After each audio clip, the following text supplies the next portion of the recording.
Bismillahirrahmanirrahim. Alhamdulillah nahmaduhu wa nasta'inuhu wa nastaghfiruh wa na'udzu billahi min shururi anfusina wa min sayyiati a'malina. May yahdihillahu fala mudilla lahu wa man yudlilhu fala hadiyalah.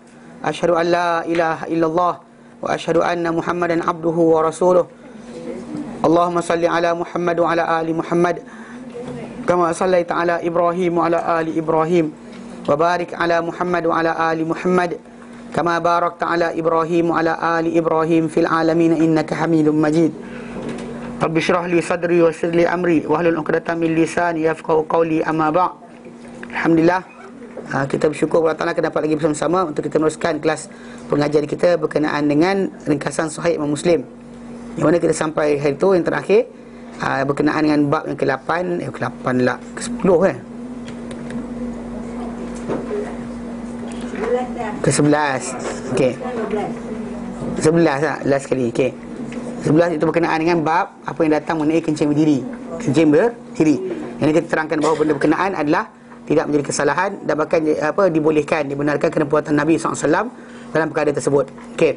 Dan kita terangkan juga bahawa benda tersebut ada afdalnya. Afdalnya adalah seorang tu kencing dalam keadaan duduk lah.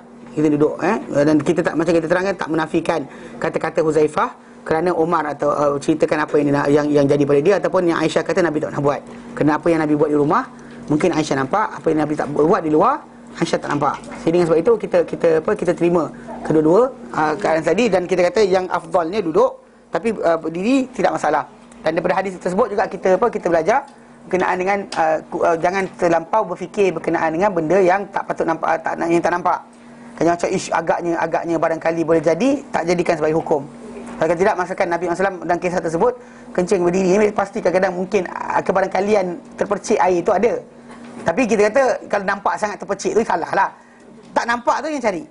Tak nampak jangan cari. Kerana ini cara hukum bagi dalam Islam, takalluf, memberat-beratkan diri dengan benda yang tak ada. Itu adalah benda yang salah.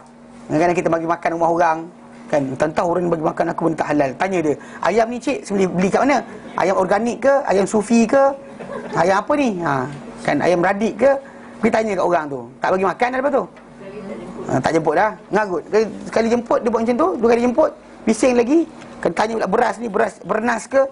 Bukan bernas. Orang Islam ke orang Cina jual? Masalah juga. Sebab itu kita kata dalam Islam anda tidak disuruh untuk cari benda berkenaan. Go into detail. Pasal benda ni akan membahayakan masalah agama anda. Pasal ketatkan, dia ketatkan lagi kat tadi di anda.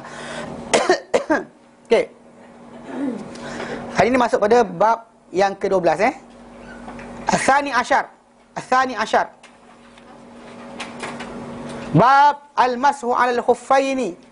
Bab al-mashu 'ala al-khuffaini. Bab al-mashi 'ala al-khuffaini wat tawqiti atau wat tawqitu fihi. Babul mashi 'ala al-khuffaini wat tawqiti fihi. 206. An Hammam, ini Ibnu Munabbih. An Hammam qala bala Jibrilu bala jarirun qala bala jarirun thumma tawadda'a wa masaha ala khuffaihi faqila taf'alu hadha qala na'am Ra'aitu Rasulullah sallallahu alaihi wasallam bala thumma tawadda'a wa masaha ala khuffaihi qala al-A'mash qala Ibrahim kana yu'jibuhum hadha al-hadith كان يعجبهم هذا الحديث لأن إسلام جرير كان بعد نزول المائدة ذي المائدة 207. وعن المغيرة ابن شعبة قال كنت مع النبي صلى الله عليه وسلم ذات ليلة ذات ليلة في مسير فقال لي أمعك ماء قلت نعم فنزل عن راحلته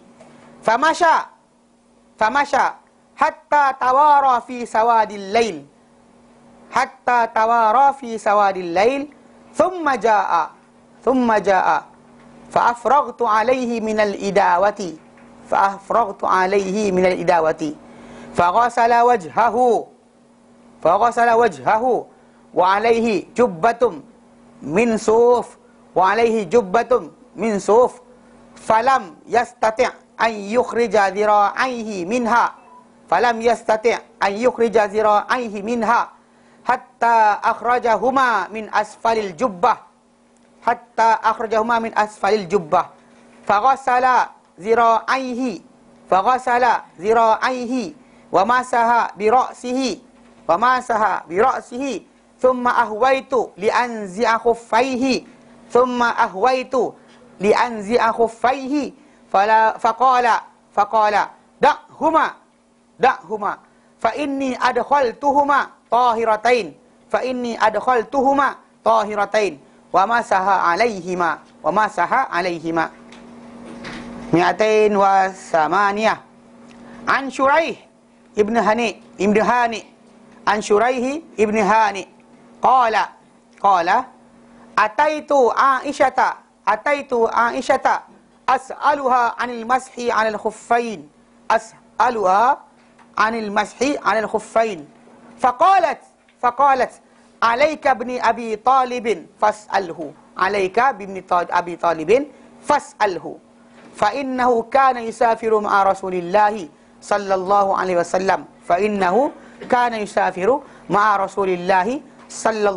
وسلم فسألناه فقال جعل رسول الله صلى الله عليه وسلم 3 أيام ولياليهن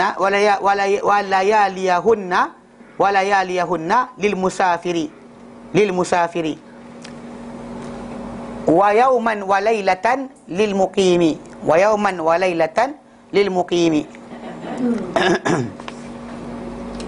Berdeham Berdeham membetulkan, membersihkan ke hak. Okey. Marah orang kalau apa kalau tuan-tuan buat macam tu kan, pergi kat orang ejek, jangan ejek orang ejek orang nanti orang marah. Baik. An Hammam Ibnu Munabbih qala ini tabi'in ke sahabat tabi'in. Qala bala jarirun telah kencing jarir. Ni bab dia dah bab al-mashu al-khuffaini, bab menyapu pada 2 khuf. Saya ada khuf kat rumah, lupa nak bawa tunjuk. Nak tengok kan? Stokin macam stokin. Saya pernah tunjuk 2 kali. Macam stokin. Siapa yang datang kelas lain? Okey. Dia macam stokin tapi kulit. Dia ada zip. Kan? Dia stokin kulit. Cuma ialah para ulama jumhur para ulama menyatakan boleh stokin biasa menggantikan khuf pasal matlamat dia sama. Cuma ada yang kata kerana stokin biasa ni terus air, maka tak boleh. Ini ada pendapat pencanggahan sikitlah. Tapi yang sahihnya boleh kerana ada hadis Nabi menyapu pada 2 stokin. Cuma ialah yang kata tak boleh tu dia orang alasan dia kata tak dapat sifat stokin yang macam Nabi pakai, tak tahu macam mana. Tebal boleh tak? Orang kata boleh. Nipis je nak? Tak boleh. Start je tak boleh tu jangan. Sebahagian para ulama kata tak pakai berkenaan dengan stokin, pakai berkenaan dengan khuf. Tapi sebenarnya khuf tu berat. Memang dah tukar fabrik sekarang, nylon dan sebagainya dipakai sebagai ganti bagi khuf. Pasal matlamat dia sama. Matlamat khuf itu adalah untuk menjaga kaki daripada terkena sejuk atau panas dan sebagainya. Macam juga dengan stokin untuk cover kaki kita, ya. Baik. Itu macam stokin lepas tu dia pakai kasut lagi. Ya saya. Dia. Ya, lepas khuf pakai. Khuf saja nipis. Lubang lah kalau jalan kat padang pasir tu. Dalam masjid dipakai. Iyalah, dalam masjid tu kira lah. Dalam masjid kalau kita kaki ayam pun aci. Okey. Dia masalah stok khuf ni dia macam stokin. Exactly macam stokin. Kalau pakai kasut dia kena buka kasut, buka khuf tu je lah. Tak, kalau kata dah pakai dah khuf tadi, syarat pertama macam ni. Tak sembang kat belakang pula. Aku ni yang kena rotan ni. Ni masalah dia. Cakap dah jangan sembang belakang. Nak sembang depan ni. Okey. Ustaz lain tak cakap, ni seorang marah orang. Okey, jangan. Siapa? Okey, dengar. Dia stokin dia macam ni. Okey. Kalau kita nak aplikasikan pada yang lain, stokin biasa kita pakai boleh. Pakai tangan kasut pun tak apa. Tak tangga pun boleh. Okey, ini keadaan yang biasa ni, sebenarnya keadaan orang kat luar daripada ni. Kita boleh tengok dua keadaan. Keadaan orang dalam hutan, keadaan orang dekat ofis pejabat dan sebagainya. Okey. Khuf ni sebenarnya dia dipakai, kemudian pakai kasut pula. Dia bukan pakai dia saja. Faham tak? Kalau tak pun di bawah dia ada tapak lain. Disarungkan bawah dia tapak yang lain. Untuk khuf, patut ada tapak. Tapak khuf lain. Dia ada benda lain untuk kita pijak jalan dan sebagainya. Jika tidak, sakit kaki. Pakai khuf takkan koyak. Kerana dia tak tahan untuk digesir-gesirkan. Stokin kita biasa pun kita gesirkan ke lubang. Ini kan pula jalan ke jalan biasa. Jadi memang dipakai macam tu. Dan kalau dia kata orang tu dah pakai, dah buat kan, ke atas khuf dia, yang khuf dia sarung kaki dia dalam tu, nanti kita belajar lah, sarung dalam keadaan bersih.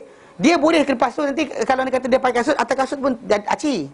Tak tanggal kasut, kalau dia kata dia dah pakai daripada asal, boleh. Macam tu. Tapi biasanya orang kita mana semayang pakai kasut. Jadi pakai stokin tak apa. Pakai kasut, dia pergi wuduk tu tak ada tanggal stokin, tak apa. Sapu atas tu. Cuma macam dia kata, boleh. Pasal cuma masalah sekarang macam ni. Percanggahan timbul kes sebab kesepakatan berkenaan dengan tajuk sifat stokin tu macam mana. Khuf kita ada masalah, satu sifat je. Khuf satu sifat je. Dia kulit, takkan tembus air. Yang stokin ni boleh dipercanggahkan, walaupun sebenarnya dibolehkan. Pasal matlamat asal stokin ni sama seperti matlamat khuf. Cara penggunaan pun sama. Maka boleh dipakai.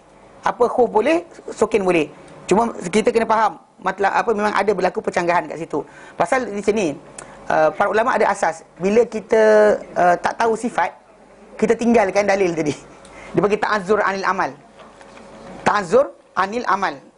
Uzur daripada beramal. Okey, ini benda ni kadang-kadang orang yang kata stokin boleh pakai ni. Bab lain contoh macam bab berkenaan dengan musafir, dia tak ada limit.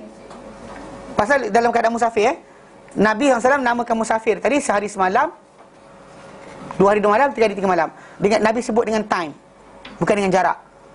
Nabi sebut dengan time, bukan jarak. Orang kita baca sehari semalam tadi dengan 2 marhalah.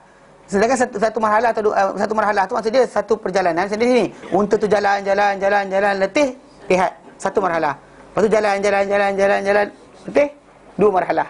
Tapi sebenarnya jarak tadi takkan sama. Sebab unta tua dengan unta muda tak sama. Unta ringan, unta yang tak bawa beban dengan unta bawa beban tak sama. Unta lumba, unta perang dengan unta biasa kebun tak sama. Sebab itu tak dapat kita perasan tak berkenaan dengan masalah musafir tu banyak pendapat betul. Okey, macam contoh lain hadis Nabi, idza malagal ma' kullatain, bila mencecah air jumlah 2 kolah, lam yahmil khabas, tidak akan menanggung najis. Okey, Nabi sebut itu hadis sahih. Tapi bertanya, berapakah 2 kolah tadi? Perasan tak? Oh, ini kata Baghdad lah, ini kata sekian, ini kata sekian. Berapa tong minyak tanah zaman Nabi mana jual pakai tong. Kan? Okay. Jadi semua orang jadi macam kelang kabut. Keputusan ni kebanyakan para ulama apa? Tinggalkan hadis tadi tanpa terangkan dengan tanpa letakkan hukum. Dia bagi ta'azzur anil amal.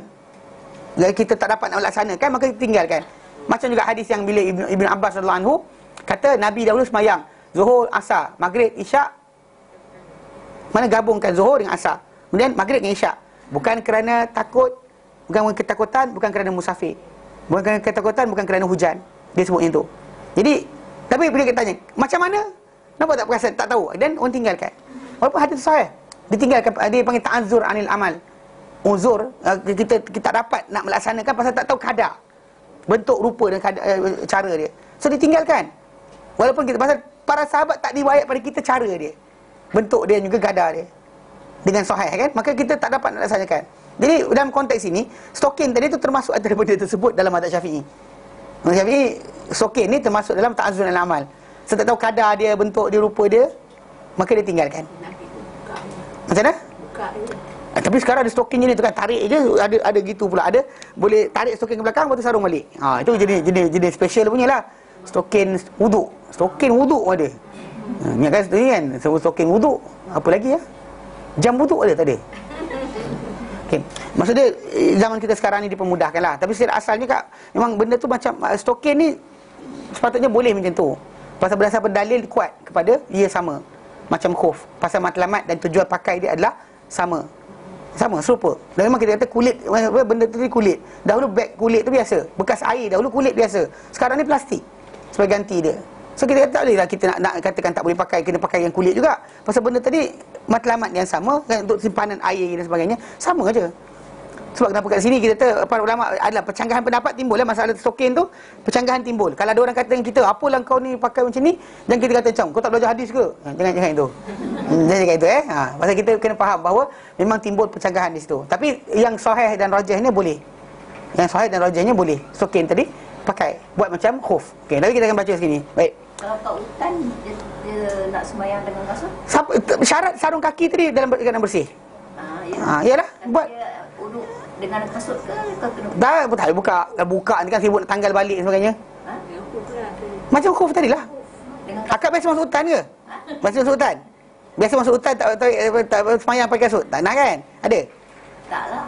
Kalau tak ada kejap kita bincang lain. Okey. Dia tajuk ni kalau askar tanya kita jawab. Askar tak ada tak saya jawab. Kalau askar? Itulah tajuk dia tadi, benda sama. Tu saya kata boleh pakai. Memang sapu atas kasut tu je lah. Kau nak tanggal kasut pula, jenuh pula lagi. Memang dia pakai semayang tak pakai tak tanggal kasut pun. Sepatutnya. Tapi masyarakat Malaysia punya tanggal.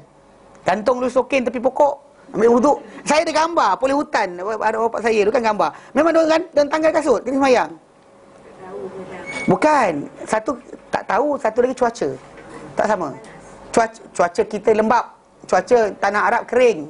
Kalau cuaca kita ni pakai kasut tak usah buka-buka. Try buat tengok. Wangi. Ha? Bukan wangi. Masalah wangi ke tak berbau tak ada masalah. Yang masalah apa? Kulat. Fungus tu. Kamu mula kaki, aduh, kuman air dan sebagainya, apa jadi?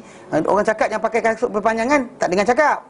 Kan? Itu ada masalah dia pasal itu benda tak kena faham Dia bukan setakat kita kata masalah cuaca tu main peranan. So macam kita di Malaysia ni, kalau kata orang tu buat macam tu, dia pakai panjangan, dia kan kaki dia kan ni kuman akan makan. Kan boleh teruk infection nanti. Itu sebab kena tak digalakkan. Ustaz, sebelum ni satu tu kita kena ada wuduk sebelum masuk. Itu kejap kita bincangkan. Ilah syarikalah tak masuk lagi. Baru lagi awal lagi. Kenapa nak terjah ke situ? Tak masuk lagi pun. Tunggu jap. Ini tu kelas fiqah, ini kelas hadis. Okey.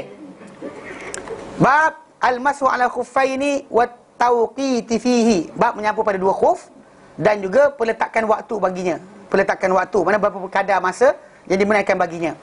Okey. Dalam tajuk ni telah mengingkari hukum perkara ini sekumpulan daripada ahli bidah. Ahli bidah itu menyapu pada khuf ketika musafir ataupun ketika hadir, seperti khawarij. Menurut khawarij pasal dia tak terima hadis kan, dia terima Quran. Dan Quran Karim tak ada pun kata berkenaan dengan tajuk sapu pada dua khuf. Okey, kerana mereka tak dapat temui ayat tersebut dalam Al-Quran. Sedangkan kita tahu bahawa apa datang dalam Quran, apa dalam hadis, dua-dua daripada Allah Taala. Dan Nabi SAW adalah penjelas bagi syariat.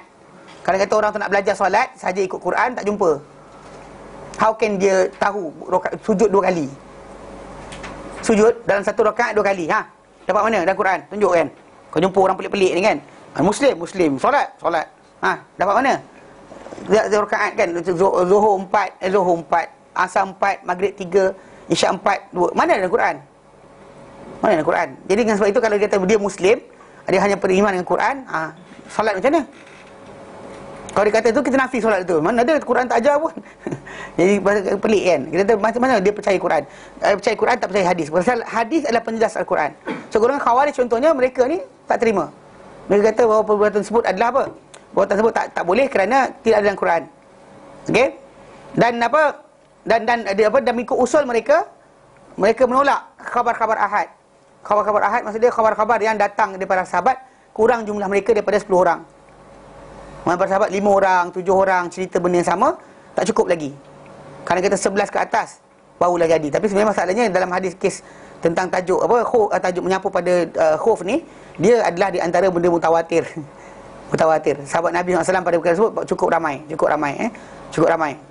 Bahkan ada yang menyebut lebih 40 orang para sahabat Nabi SAW menceritakan tentang Nabi menyapu pada dua khuf. Dan kita cerita ni pun, hadis kita baca pun lebih daripada seorang.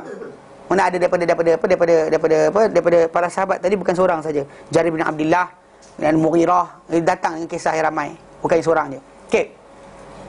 Itu peringkat pertama. Jadi kumpulan pertama yang kita kata menolak tajuk khuf disapu adalah golongan Khawarij, kerana mereka tak jumpa dalam Quran, dan bagi mereka hadis tidak boleh jadi sebagai hujah.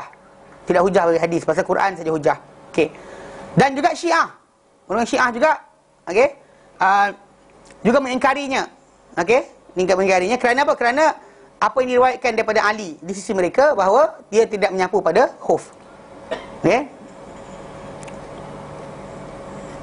Ini pendapat mereka. Tapi dalam masa sama juga kerana orang Syiah ni dia ni sikit.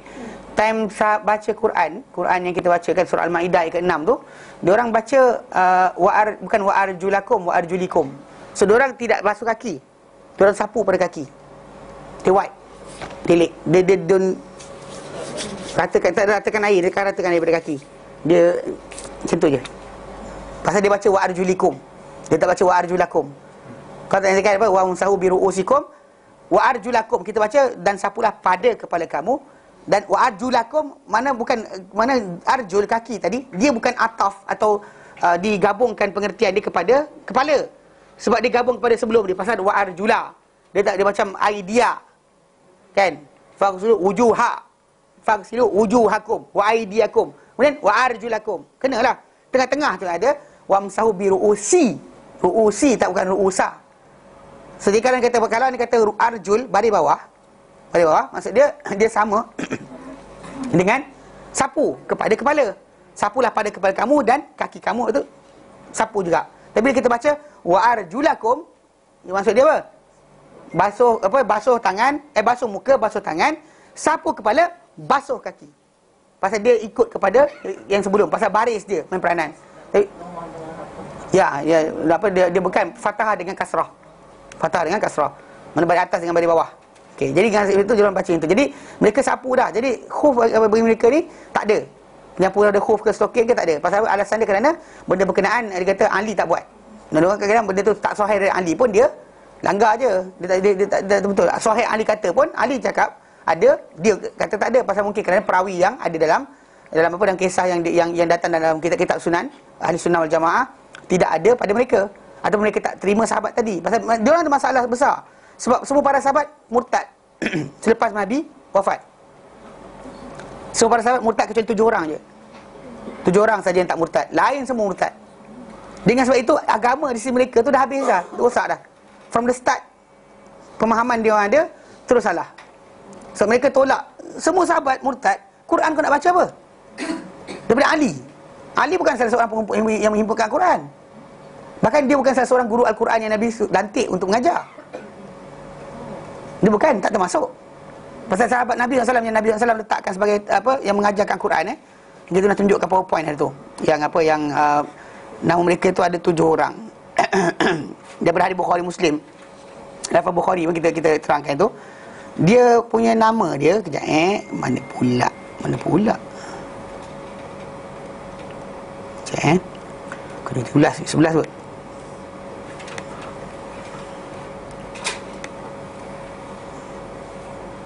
Bukan juga, sana kot 2010.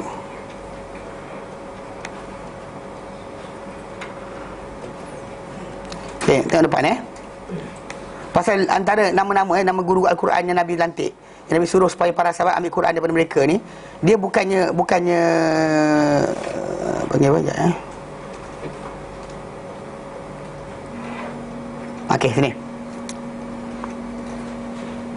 tengok depan ni.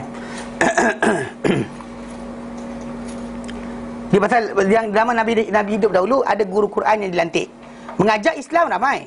Mengajarkan Islam tu apa ya, tapi guru Al-Quran untuk kita panggil apa? Menjadi guru Al-Quran pada para sahabat baginda, dia ada beberapa orang saja Nabi letakkan. Dia bukan maksud dia yang lain tu tak pakai langsung, tapi ini yang rasmi. Yang rasmi dilantik oleh Nabi sallallahu alaihi wasallam. Dia ada 7 orang. Riwayat Bukhari hadis nombor 4999, 5003, 5004. Waktu itu datang, Nabi kata khudhul Quran, ambillah Quran. Nabi sebut nama. Dia yang tu Nabi sebut sekian, satu lagi Nabi sebut sekian. Digabungkan semua sekali, nama yang ada adalah Abdullah bin Mas'ud, Salim bin Maqal, Muaz bin Jabal, Muaz bin Jabal, Ubay bin Ka'ab, Ubay bin Ka'ab, Zaid bin Thabit, Zaid bin Thabit, Abu Zaid bin As-Sakan, Abu Zaid ibn As-Sakan, dan Abu Darda. Abu Darda. Yang ini adalah nama yang datang. Nabi kata ambillah Quran dari mereka. Nabi tak kata ambillah Quran dari Abu Bakar pun. Tak lagi dia kata macam Ali bukan, habis tu Abu Bakar. Ya, Abu Bakar bukan. Penulis wahyu je. The writer of wahyu, yes. Diorang masuk. Tapi ketika pengajaran Al-Quran biasa, ini orang dia. Yang Nabi kata ambillah Quran daripada orang sekian, orang sekian, orang sekian, orang sekian. Yang ada 7 orang tadi. Okey.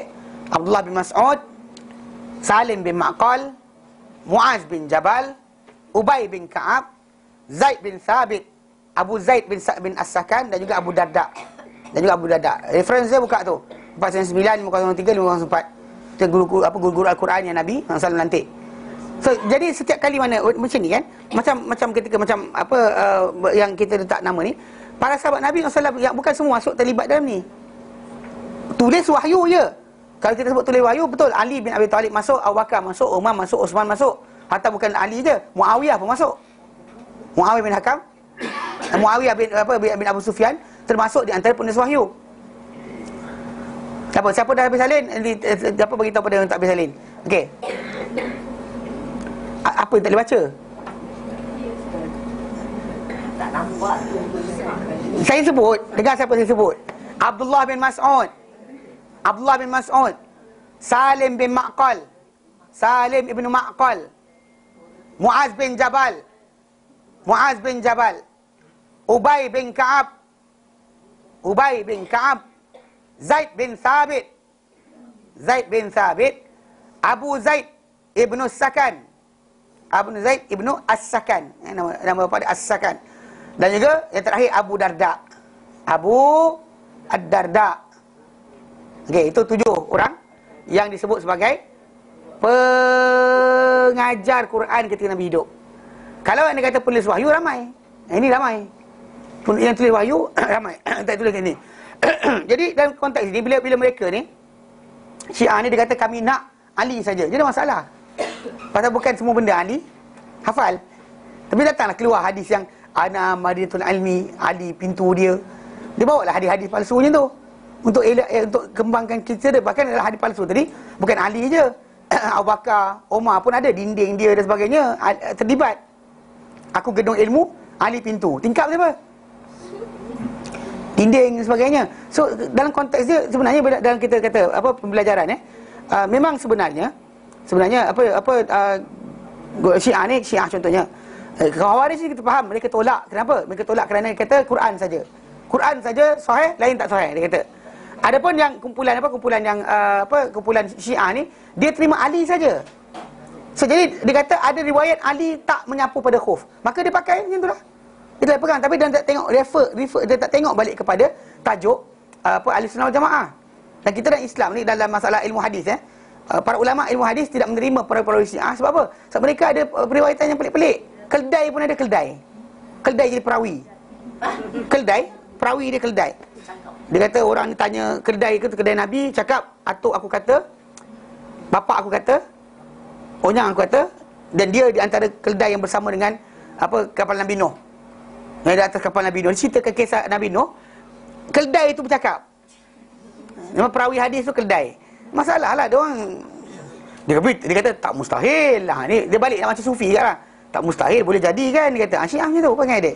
Dalam kapal dia kapal onyang dia ke berapa kapal Nabi Nuh. Tuanya keldai tu. Kan? 3 generasi sampai Nabi Nuh. Kau biar benar. Tapi lah cerita tu dia sebarkan. Jadi bila macam tu keldai jadi perawi.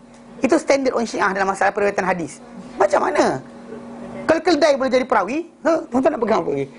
Yang manusia lagi lah masalah. Pembohong, penipu dan sebagainya ditolak. Ini bukan masalah politik. Saya tengok satu video tu ada orang daripada Indonesia datang. Dia mengajar berkenaan tajuk masalah sunnah, ahli sunnah. Dia kata ahli sunnah ni gelaran yang dipakai oleh golongan terdahulu bagi opposite kepada Syiah dan juga Khawarij. So asalnya benda ni hanya political matter. Bangang betul. Saya kena pasal benda berkenaan kita kata Yang mula-mula melafazkan tadi yang kalau rekod dalam Sahih Muslim adalah Muhammad Ibn Sirin. Muhammad Ibn Sirin. Orang kita kenal dia kisah takbir mimpi. Tapi sebenarnya dia ulama hadis. Dia ni tabi'in, ahli hadis. So dia kata, kan dalam kata-kata dia kita ceritakan dalam kitab Manusia Lelaki tu, yang dalam mukadimah Sahih Muslim tu disebut, dia kata dahulunya mereka mendengar daripada semua orang. Everybody want to say anything, dengar.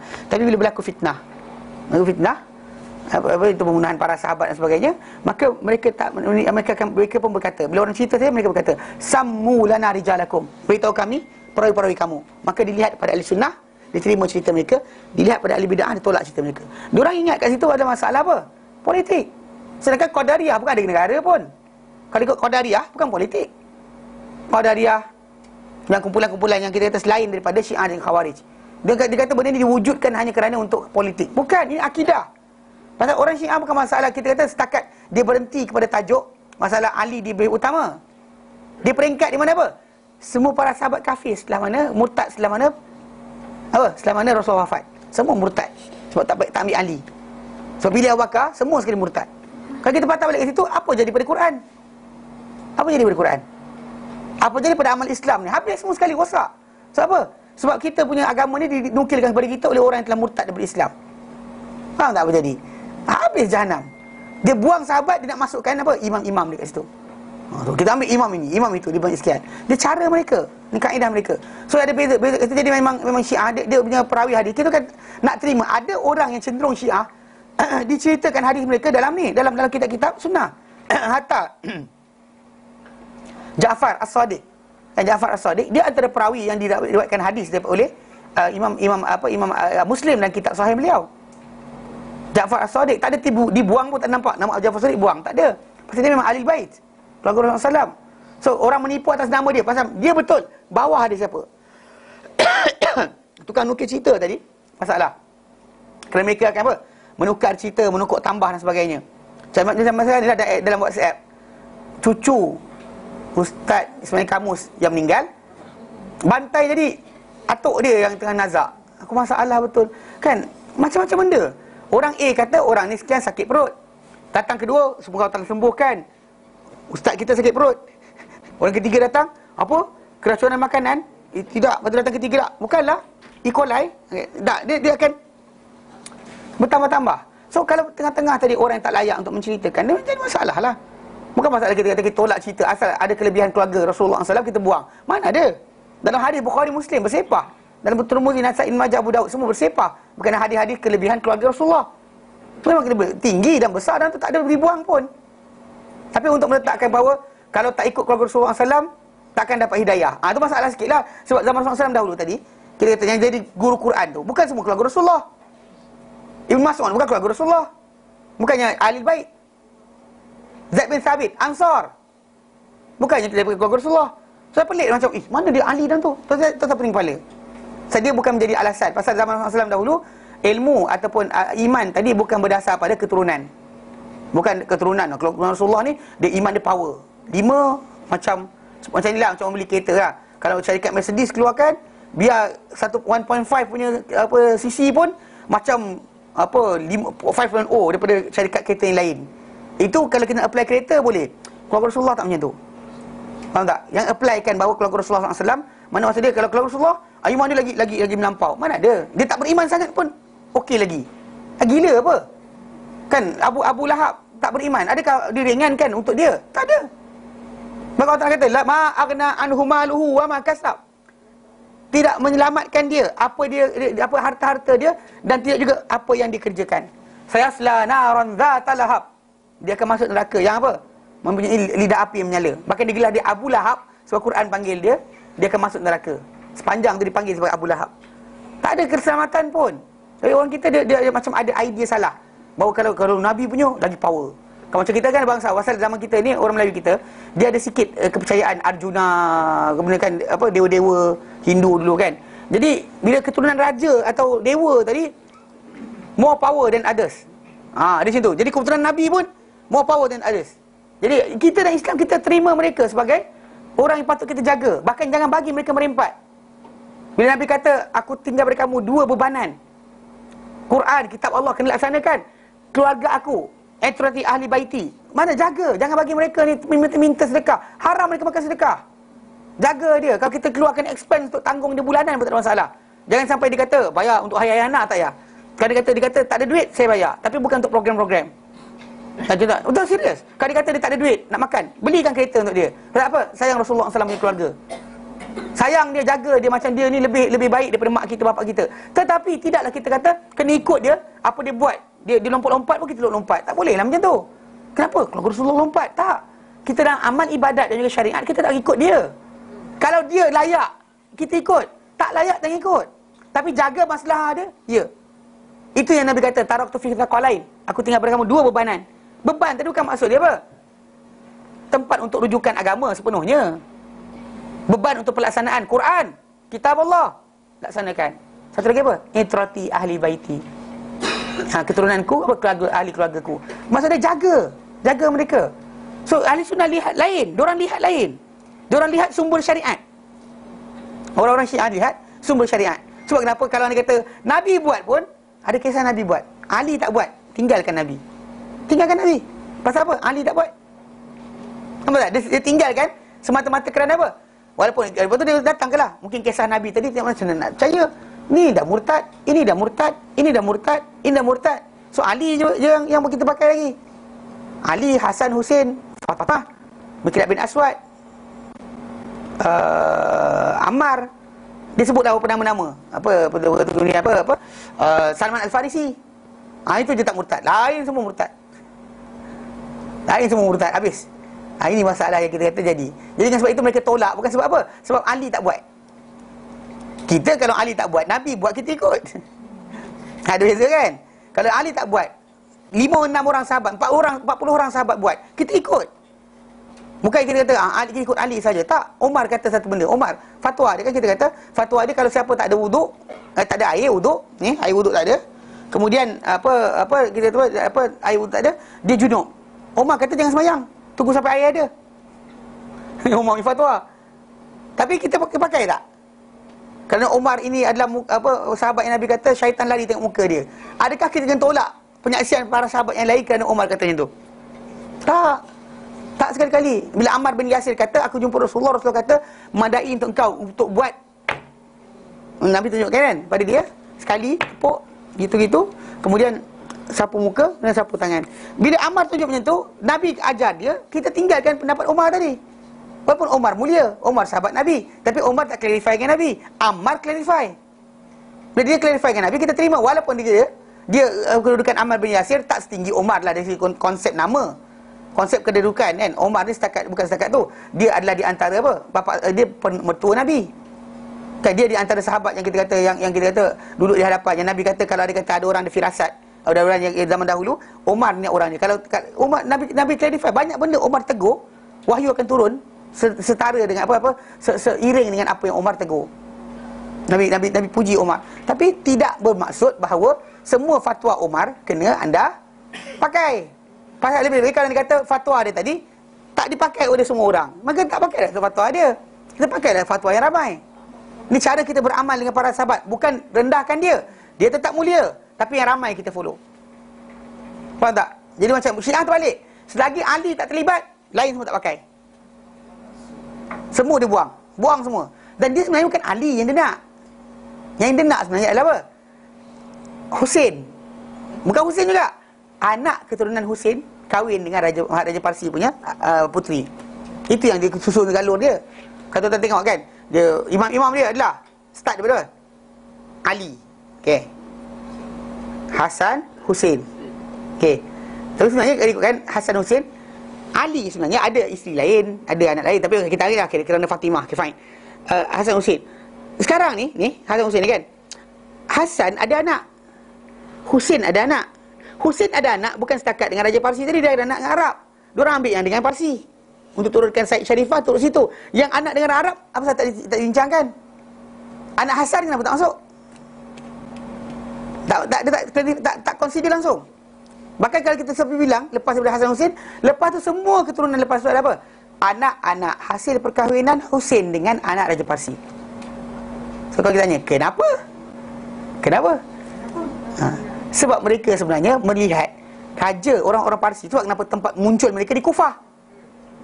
Sebab apa? Sebab dia orang dulu orang Parsi yang masuk Islam. Omar jatuhkan kerajaan dia. Kerajaan mereka tumbang dengan Omar. Lepas tu kemudian mereka kan yang bunuh Omar pun adalah orang Parsi. Dia orang masih lagi ada tendensi tadi. Dia orang anggap raja mereka adalah Tuhan. So anak keturunan Tuhan kahwin dengan anak keturunan Nabi, power tu. Itu sebab kena boleh cari kat situ. Husain ada anak lain. Husain ada anak lain dengan Arab. Kenapa ambil anak tu je? Kan soalan paling mudah kan. Kenapa anak itu saja? Oh, telah dipilih oleh Tuhan. Tunjuk mana? Tak ada. Waktu kita dilantik oleh Tuhan. Dia kata baca Al-Quran, inni ja'iluka lin-nasi imama. Kemudian kamu sebagai imam. Kan? Bisa kata imam. Kerajaan apa Ibrahim perintah? 5 saat dari sekarang. Manakah kerajaan Ibrahim perintah? Melaka? Tak ada. Imam tadi bukan maksud kamu kena jadi pemerintah. Dia orang persoal masalah pemerintahan. Dia pusing lagi kan. Dia nakkan Ali kena jadi pemerintah. Tak boleh bukan orang lain. Masalah. Nampak tak? Menjadi khalifah. Semua manusia ni adalah khalifah Allah. Semua manusia ni adalah menjadi ikutan pada orang yang lain. Tetapi anda tak semestinya jadi pemerintah. Khalifah bukan mesti memerintah. Osman, kita bagi para anbiya seluruhnya tak merintah negara kecuali 3 je. Siapa? Daud, Sulaiman dan Muhammad sallallahu alaihi wasallam. Lain tak perintah negara pun. Kan Ibrahim tak perintah negara. Nuh tak perintah negara. Syuaib tak perintah negara. Bahkan ketika mereka bercakap dulu, ada raja atas mereka. Macam Ibrahim berhujah dan surah Baqarah kan. Kan orang yang berhujah dengan Ibrahim berkenaan dengan apa? Aku pun hidupkan mematikan. Kan Ibrahim kata Allah Ta'ala menghidup dan matikan. Aku pun hidup matikan. Ibrahim kata Allah Ta'ala bawakan matahari daripada timur. Engkau kalau kau Tuhan juga bawa matahari dari barat. Maksudnya hujah dia dengan siapa? Dengan raja zaman dia. So bukannya dia jadi pemerintah. Diorang sekarang ni politik. Kalau kita kata Syiah beria politik, yes. Ahli sunnah kita bukan masalah politik. Kita wujudnya gelaran tadi kerana siapa mengikuti sunnah dia lah ahli sunnah.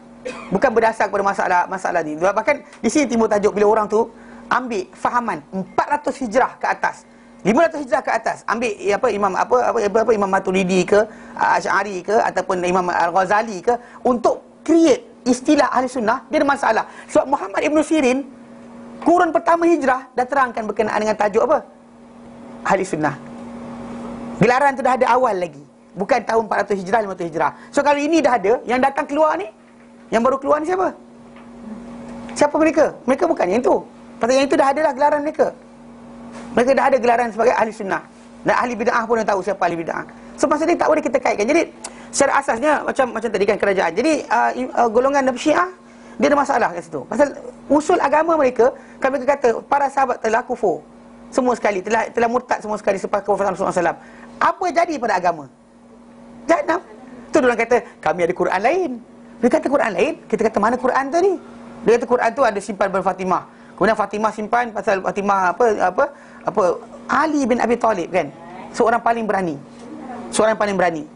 Dan kita kata Umar dia tegur berkali kan. Umar punya dia tak ada diam, tak restrict diri dia. Dia bercakap. Tapi perasan tak apa jadi.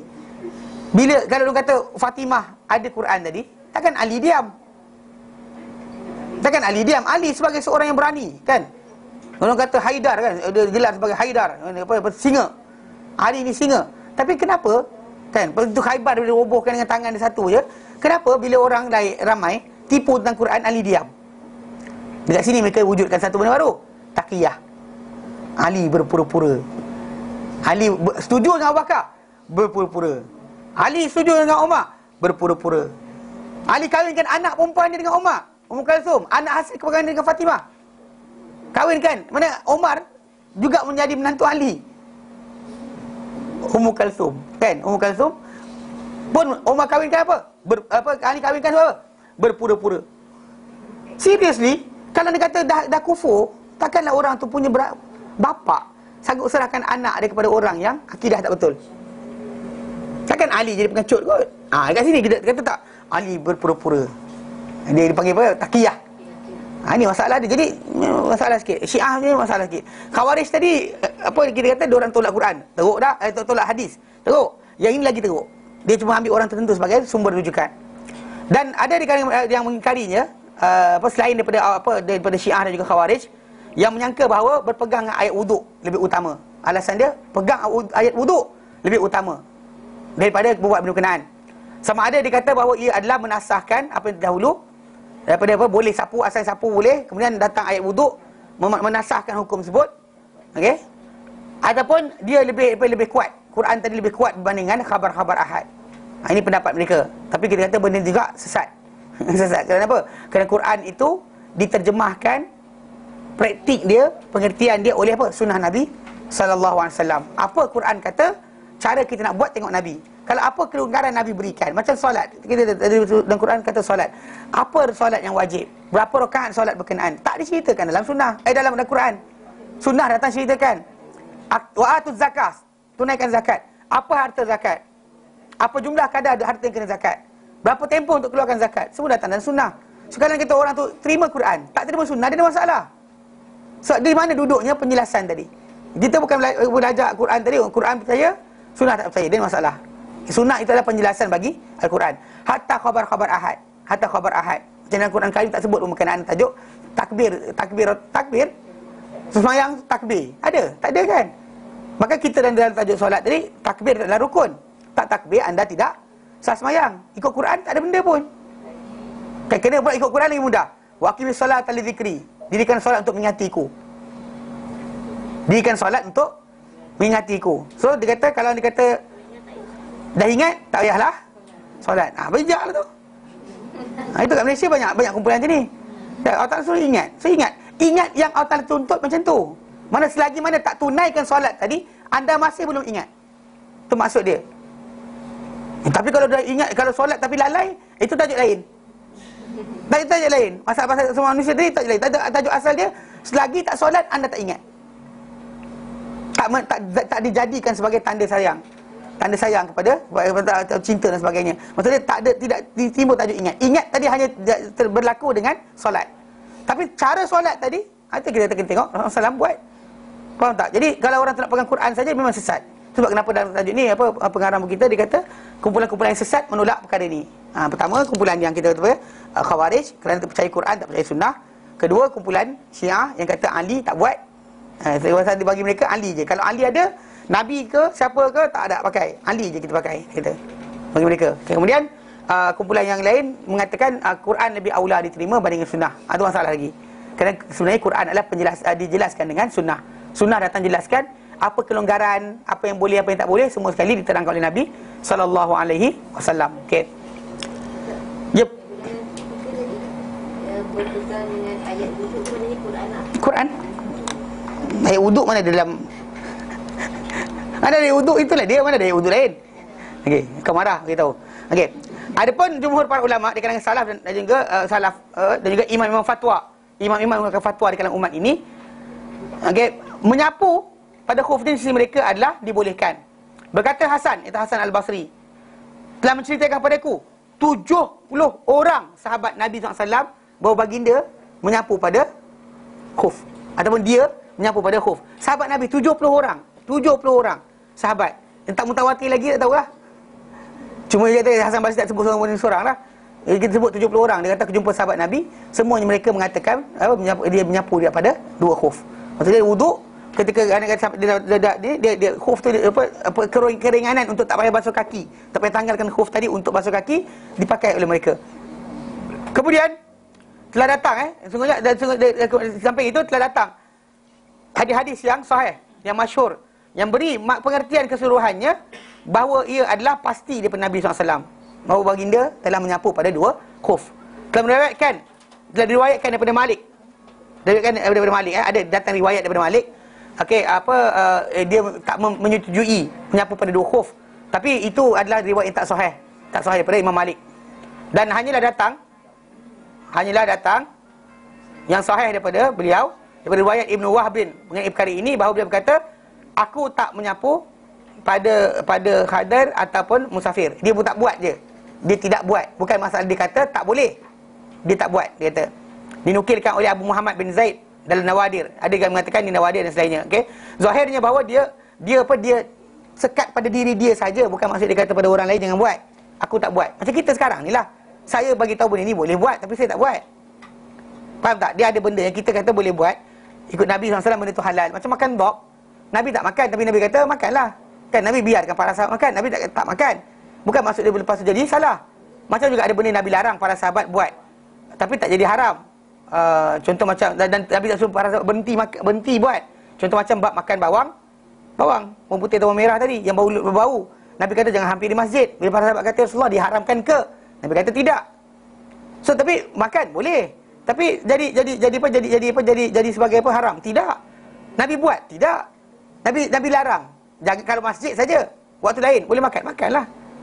Itu beza dekat sini. Pasal ada benda yang macam Imam Malik kata aku tak nak buat. Yalah. Macam dulu syekh saya, dia seorang kan, dia dari Syria.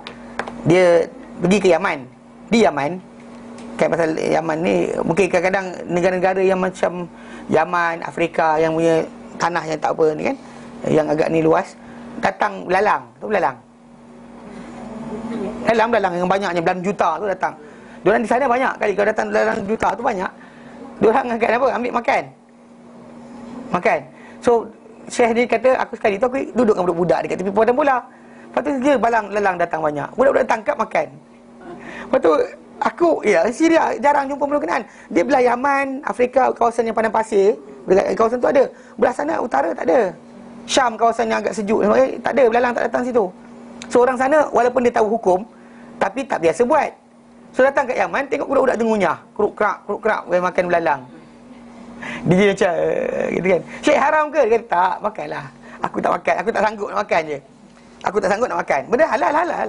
Kita bincangkan masalah benda tu halal. Ini bukan wajib yang halal.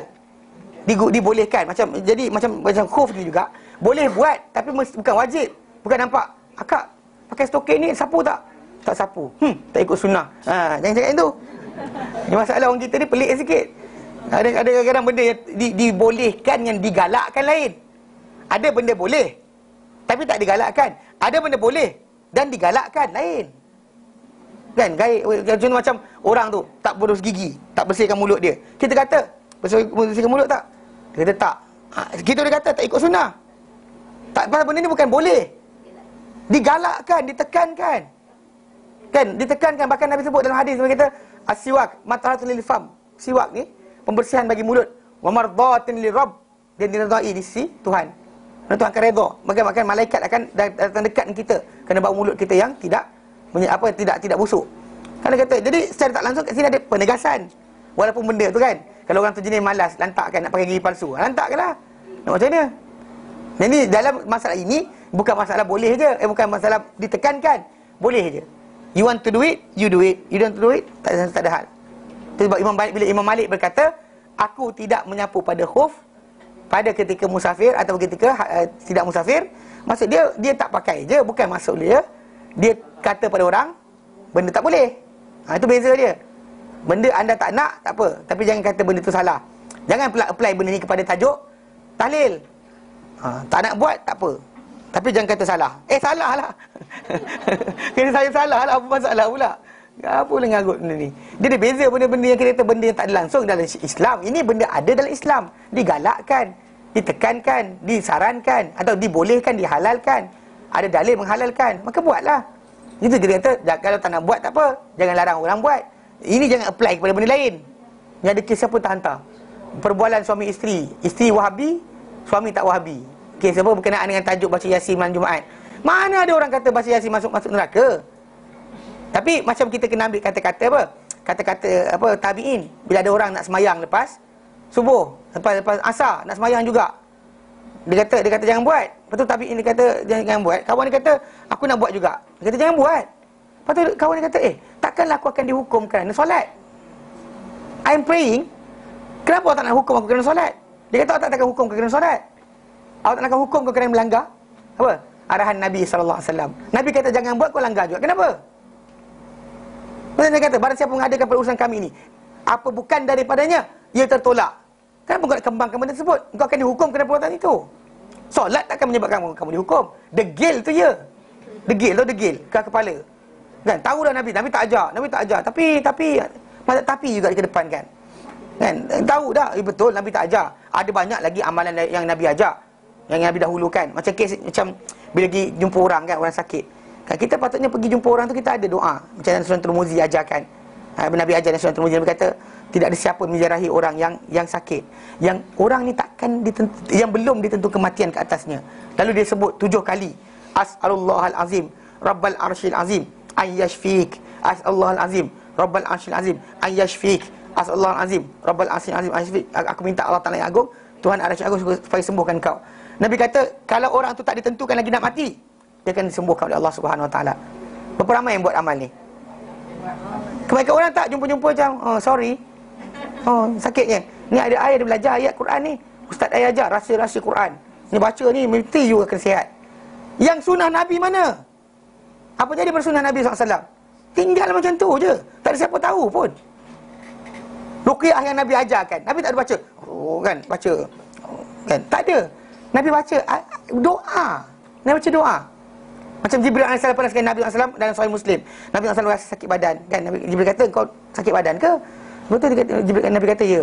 Nabi kata Jibril pun lepas tu doa untuk Nabi. Dia baca apa? Bismillah urqiq. Dengan nama Allah aku jampi kau. Min syarri kulli syai'in yu'dhik. Daripada kejahatan semua benda yang menyakiti engkau. Min syarri kulli nafsin wa ainin hasidin. Allah yashfik. Daripada kejahatan, daripada setiap jiwa dan juga mata yang hasad, Allah Ta'ala akan sembuhkan kau. Bismillah arqiq, dengan nama Allah Ta'ala aku jampi kau. Ni Jibril doa kan, dan Sahih Muslim. Berapa ramai yang baca? Angkat tangan. Ramai yang tak ni. Yang lain-lain ni habis untuk cerah mata kan. Cerah mata. Oh, kalau baca ayat ni tuan-tuan akan cerah mata kan. Kenapa? Tak ada kerja lain ni. Kan, benda itu yang kita kata dalam agama tu, jangan pandai-pandai. Pasal kita bila pandai saja kita tinggalkan sunnah, sunnah tu akan dilupakan. Orang tak tahu. Dan jampi dah sakit badan sendiri. Badan kita sakit-sakit. Sejak datang kelas yang taklim, asyik sakit je. Kan, tak datang tu sihat je. Kan melantak depan apa wanita hari ini kan, duduk sihat je, mata curah mata. Jalan dekat orang utama tak ada hal. Kan 3 kali tawaf. Datang pergi. Kan? Dia pergi daripada old wing, pergi new wing. Pergi new wing, patah old wing. Patah old wing, pergi new wing balik. 3 kali tawaf, 4 kali tawaf. Lagi panjang daripada sa'i. Kan? Sihat je, tak ada masalah. Kan melantak-lantak gula tak ada masalah. Datang yang taklim je pun sakit badan. Dan Nabi ajarkan, kan kita sebut Osman bin Abil As As-Saqafi, dia sakit badan lepas masuk Islam. Sebelum masuk Islam tak ada masalah sakit badan. Masuk Islam sakit badan. So Nabi kata, letak tangan kau pada kawasan yang sakit. Kemudian sebutlah Bismillah 3 kali. Kemudian sebut 7 kali, a'udzubillah wa qudratihi min syarri ma ajidu wa hadir. Aku berlindung dengan Allah. Aku berlindung dengan Allah. Wa qudratihi dan kekuasaannya. Aku berlindung dengan Allah dan kekuasaannya. Min syarri, daripada keburukan. Aku berlindung dengan Allah dan kekuasaannya daripada keburukan. Ma ajidu, apa yang aku rasakan. Wa hadir, aku bimbangkan. Mana benda kita rasa? Contoh sakit dada. Ini yang kita rasa. Yang kita bimbang apa? Sakit jantung. Selalu jantung tersumbat. Apa lagi? Kan jantung apa failure dan sebagainya. Kita bimbang. Tapi yang kita sedang rasa kesakitan. So dua sekali kita doa minta Allah Ta'ala lindungi kita. 7 kali kena buat. Ini Sahih Muslim. Ini bukannya riwayat atau Brani ke yang rawi tak dikenali. Tak. Sahih Muslim.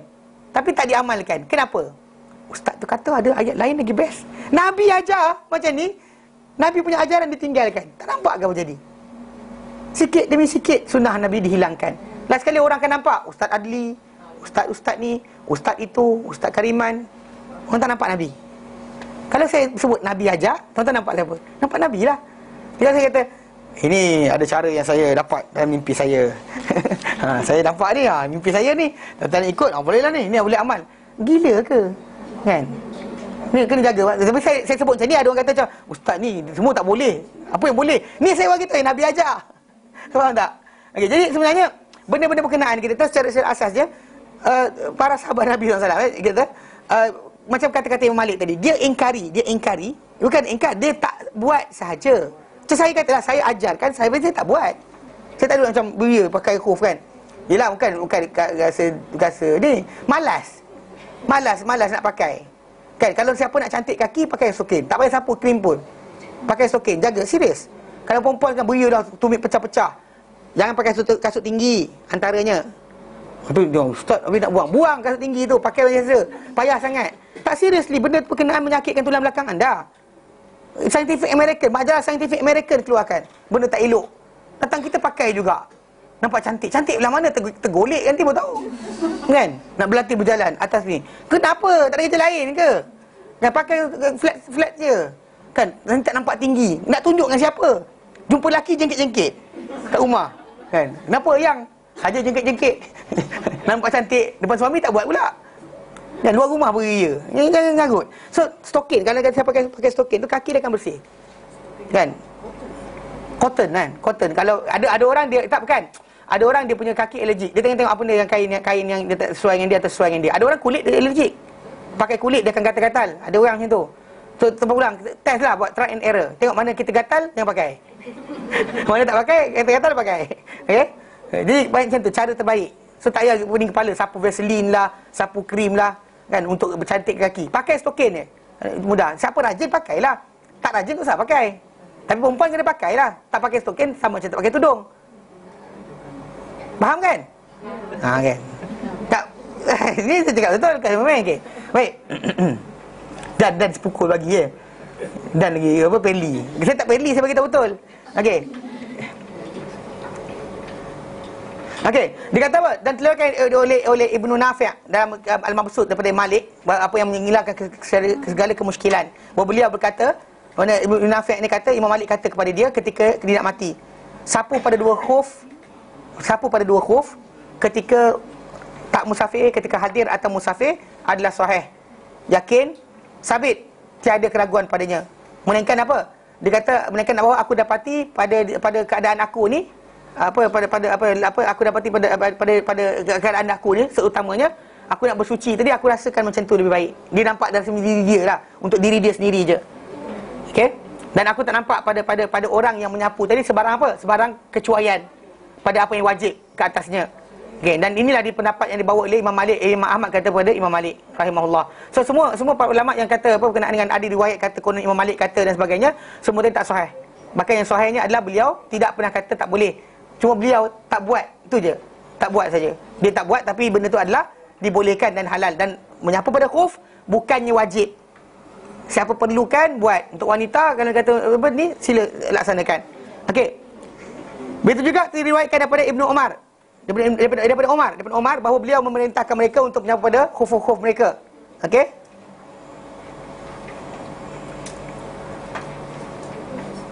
Dia suruh orang ramai untuk sapu pada khuf. Tapi dia sendiri Umar sendiri tanggal kasut dan juga apa? Dia basuh. Ketika berwuduk, dia tanggal kasut dia. Dia tanggal kasut dia sendiri tanggal. Tapi dia suruh orang lain buat. Pada segi masalah benda tu boleh, mudah dia. Tapi kalau dia sendiri tak nak buat, tak ada masalah. Kita boleh pilih. Pasal benda ni bukan azimah atau rukhsah. Dalam agama ni, dia ada kelonggaran, ada benda kita kena buat dengan sesungguh. Yang ini tak ada masalah. Ini just can. You want to use it or not, terpulang. Kalau ada keperluan, pakai. Optional. Dia bukan compulsory. Bukannya mesti. Berbeza macam masalah siwak tu. Dia hampir compulsory. Macam apa memotong kuku, kan? Hampir compulsory. Dia tak compulsory sangat, tapi hampir sangat kepada compulsory. Macam tak ada optional. Orang tu kata macam saya tak nak. Suka hatilah nak potong kuku, tak nak potong kuku, terpulang. Ustaz mengajar kuku panjang gitu. Takut sini kan takut patah kan. Cocok sini takut patah. So macam tu tangan. An Abi Hurairah. Gila tu. Tak boleh kan. Tak boleh. Tak kena. Pasal benda bukan adab Islam. Nabi SAW suruh kita potong, kita potong. Itu beza. Yang ini boleh buat, bukan mesti. Boleh saja, optional. Solat musafir lain. Solat musafir tadi kita kata pasal bila Nabi sebut Allah Ta'ala suka untuk dia tangi kelonggarannya. Ini kan kelonggaran. Ini masalah awak pakai ke tidak. Yang itu lain. Solat musafir tadi kita kata boleh kata ia pun juga optional sebenarnya. Tapi kita kata dalam mengambil kelonggaran tadi lebih baik daripada kita meninggalkan. Yang ini memang tak pakai stokin. Kenapa nak pakai untuk sapu khuf? Kenapa pakai stokin? Saya nak beramal dengan sapu khuf. Salah. Yang ini kita musafir. Musafir tadi solat ketika musafir anda musafir. Kelonggaran musafir tadi. Yang ini kenapa pakai? Kenapa pakai stokin? Supaya boleh beramal dengan sunnah. Salah. You don't do the thing to get them. Tapi kalau anda seorang yang pakai stokin, maka anda ada option di situ. Kalau anda bukan orang yang pakai, tak payah pakai. Untuk apa? Yang tak pakai pun saja beli stokin banyak lepas ni. Beli stokin banyak sebab apa? Sebab belajar hadis dengan Ustaz Adli ni, kita rasa nak menyapu pada khuf saja rasanya. Kan? Pergi beli stokin, habis stokin Yasin Taklim. Mana ada macam tu? anda tak disuruh cari jalan untuk dapatkan kena kerja tadi. Yang musafir tadi, anda memang musafir. Soalan sekarang tu, solat ketika musafir tetap kena buat. Cara solat tadi, yang lain. Ada orang tu, kenapa musafir? Saya musafir ni supaya saya dapat solat jamak dan qasar. Mana ada? Ada orang buat ngarut itu, dia buat ketika Ramadan. Dia musafir untuk supaya boleh buat hubungan dengan isteri dia. Musafir untuk sekian. Salah. Dia kata nak buka puasa, buat puasa secara halal ketika musafir. So bila nampak dia apply, dia sengaja musafir, beli tiket pergi London. Kan sengaja musafir untuk buka puasa. Itu nampak yang pelik tadi kan. Saja buat benda tadi untuk buat kelonggaran. Salah. Pasal kalau kita kata khuf tadi adalah kelonggaran, kalau anda memang pakai, anda dapat guna. Kalau anda saja pakai untuk apa? Untuk buat kelonggaran tadi. Kenapa buat? Supaya saya boleh menyapu pada 2 khuf. Siapa punya? Bukan akak yang info ni, akak tak tahu info akak. Okey, bunyi sama. Okey, tukar bunyi. Orang yang solat jamak kita kan mesti pahala dia atau Dia lebih tinggi ke tidak dan sebagainya tidak timbul tajuk. Sebab para sahabat Nabi dahulu ketika, contoh macam ketika berbuka puasa, ketika mana musafir. Contoh kita ambil itulah, boleh buka puasa ketika musafir. Para sahabat yang dalam musafir dengan baginda Rasulullah, dia yang berpuasa, ada puasa ada buka. Musafir dengan Rasulullah, ada puasa ada buka. Yang berbuka tak kata pada yang berpuasa apa hal engkau, yang berpuasa tak kata pada yang buka apa hal korang. Sebenarnya tak ada siapa mengaibkan sesiapa. Dan ikut kadar sebenarnya. Kadar kelonggaran tadi, kadar dia ambil kelonggaran tadi, ikut pahala dia tadi terpulang pada Allah Ta'ala. Jangan dia bilang. Kita tak boleh kata mana satu lebih utama. Cuma macam para sahabat dahulu disuruh berbuka oleh para sahabat, baru mereka berbuka. Bila ada satu perang tu, mereka berpuasa sehingga Nabi nampak orang yang berpuasa je lemah, Nabi suruh semua sekali berbuka. Pasal besok nak bertempur, Nabi suruh orang berbuka. Ketika itu jadi wajib berbuka. Tapi ketika waktu sebelum tu ada puasa, ada buka. Sedangkan ketika musafir boleh berbuka. Tapi Nabi tak pernah paksa.